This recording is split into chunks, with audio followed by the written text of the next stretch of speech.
او فرمایي چې رسول الله صلی الله علیه وسلم وفرمایل من قاتل تحت راية عمية من قاتل تحت راية عمية یا عمیة په کسره او په ضمیر د عین سره دواړه مشهور لغتونه دي. یغضب لعصبة چې دی غضب و غصه کوي دښمني کوي د قوم په خاطر باندې، او یدعو لعصبة یا بلند رو دعوت کوي خپل قوم ته د قوم صف لویوي، او ینصر عصبیة یا عصبة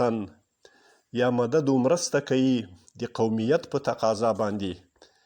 نور د حق و د باطل موضوع مسله په منځ کې مطرح نه وي، نو رسول الله صلی الله علیه وسلم فرمایي چې فقتله دا کس که په دغه حالت کې قتل سو ووژل سو چې دی یا غضب و دښمني د عصبیت دپاره کوي د قومیت دپاره کوي، یا دعوت و بلند عصبیت ته کوي، یا نصرت د خپل عصبیت و د خپل عصب کوي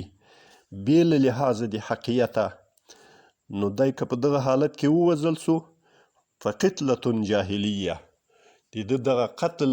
د ده دغه وژنه هم لکه یو جاهل و بېدینه انسان چې له دنیا چه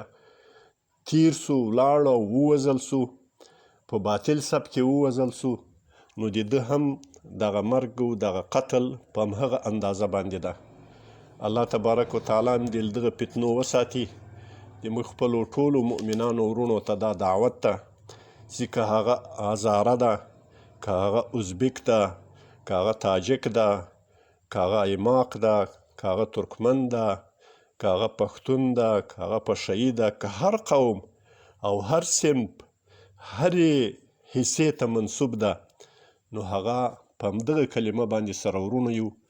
چې لا اله الا الله محمد رسول الله، په دغه واحده کلمه باندې سره جمع سو او د هغو ازمویل سویو دښمنانو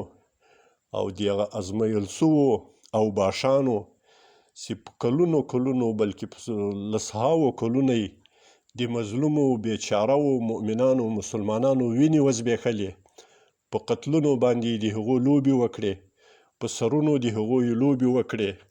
د کلو کورونو په ورانولو باندې یې لوبې وکړې، او خپله د مزو د چرچو چښتن سو د بل د کور په ورانولو سره، په خپله د مزو چرچو چښتن سو د نورو د اولادونو په وژلو سره،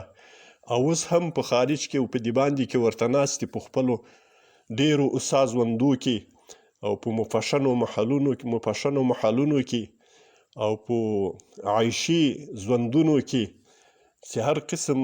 عیشونه هغو ته تیار دي، خو دغه بیچاره او مظلوم ملت و ولس هغه دې ته پاره چې ها تاجک محکوم سو، پښتون محکوم سو. د نړۍ هر غافل په اذان ویښوم، زه بلال خو به ولی جهان ویښوم، زه بلال خو به ولی جهان ویښوم.